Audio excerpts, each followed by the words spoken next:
Hi எல்லாருக்கும் வணக்கம். இன்றைக்கி நம்ம என்ன பார்க்க போகிறோம்னா ஷீலா மீன் வறுவல் எப்படி பண்ணதுன்னு தான் பார்க்க போகிறோம். இது ரொம்ப டேஸ்ட்டாக இருக்கும். பார்த்திங்கன்னா அதில் ஒரே ஒரு முள் தான் இருக்கும் நடுவில். குழந்தைங்களுக்கு சாப்பிடலாம் ரொம்ப விரும்பி சாப்பிடுவாங்க. ஈஸியாகவும் சாப்பிட்லாம் குழந்தைங்களுக்கு முள் எடுத்து தரதும்.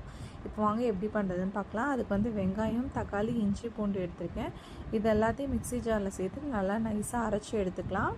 இப்போ அந்த பேஸ்ட்டை சேர்த்துட்டு அதில் தனி மிளகாய் தூள், ரெட் சில்லி பவுடர் நீங்கள் காரத்துக்கு தகுந்த மாதிரி சேர்த்துக்கோங்க. மல்லி பவுடர் சேர்த்துருக்கேன், கரம் மசாலா சேர்த்துருக்கேன். அதுக்கப்புறம் தேவையான அளவு உப்பு சேர்த்து இது எல்லாத்தையும் நல்லா பிசைஞ்சு வச்சு நல்லா 1 மணி நேரம் நல்லா ஊறட்டும். உங்களுக்கு இன்னும் கொஞ்சம் டைம் இருந்துச்சுன்னா ஒரு அரை மணி நேரம் இல்லை 2 மணி நேரம் போல் இன்னும் நல்லா ஊற வச்சுக்கோங்க. இப்போ ஸ்டவ் ஆன் பண்ணி பேன் வச்சு பேன் ஹீட் ஆனதுக்கப்புறம் எண்ணெய் சேர்த்துக்கலாம். எண்ணெய் காய்ஞ்சதுக்கப்புறம் ஒரு மீனாக போட்டு எடுத்துடலாம். அதில் மசாலா இருக்கும் தட்டில், அது மீன் மேலே அப்படியே தடவி விட்டு 2 சைடும் ஃப்ரை பண்ணி எடுத்திங்கன்னா நம்மளோட ஷீலா மீன் வறுவல் சூப்பராக ரெடி ஆகிடுச்சு. கண்டிப்பாக இதை நீங்களும் வீட்டில் ட்ரை பண்ணி பார்த்துட்டு எப்படி இருக்குன்னு கமெண்ட் பண்ணுங்கள். தேங்க்யூ.